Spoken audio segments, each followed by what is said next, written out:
एक गुरु और शिष्य जंगल से होते हुए अपने गांव जा रहे होते हैं। अंधेरा काफी हो चुका था।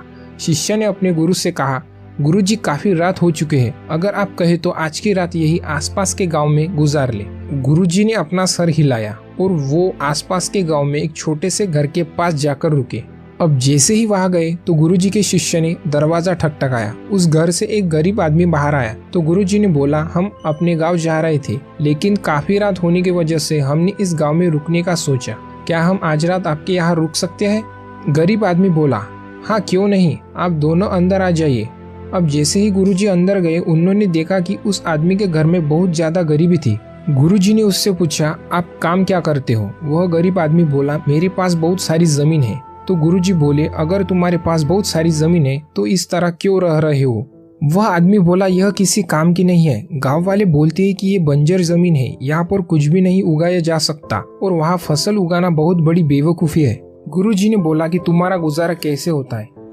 उसने बोला कि मेरे पास एक भैंस है जिससे मेरा पूरा घर चलता है। यह सुनने के बाद गुरुजी सो जाते हैं और रात में जब सब लोग सो रहे होते हैं तब गुरुजी अपने शिष्य को उठाते हैं और उस गरीब आदमी की भैंस लेकर अपने गांव चले जाते हैं। शिष्य अपने गुरुजी से पूछता है कि ये आप गलत तो नहीं कर रहे हो?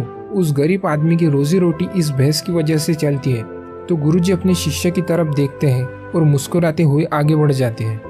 उस बात को तकरीबन 10 साल गुजर जाते हैं और जो गुरु का शिष्य था वह बहुत बड़ा गुरु बन चुका था। एक दिन उन्हें उस गरीब आदमी की याद आती है कि मेरे गुरु ने उस आदमी के साथ अच्छा नहीं किया था, मुझे एक बार चलकर देखना चाहिए कि वह आदमी किस परिस्थिति में है।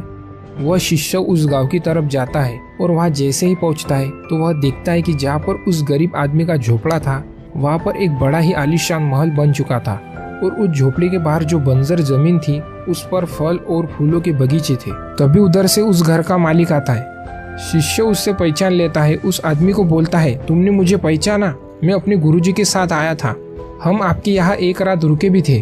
वह आदमी उसे पहचान लेता है और बोलता है, उस रात में आप कहाँ चले गए थे?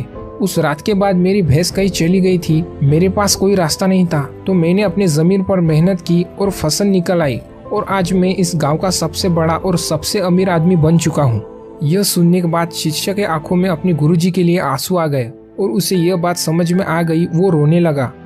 इस कहानी से हमें यह सीख मिलती है कि हमारे अंदर ऐसे बहुत से टैलेंट छुपे हैं, लेकिन हमें कोई ना कोई चीज रोक कर रखती है।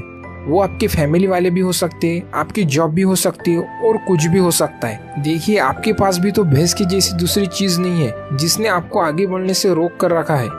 यह कहानी आपको कैसी लगी हमें कमेंट बॉक्स में जरूर बताइए और मिलते हैं अगली वीडियो में। धन्यवाद।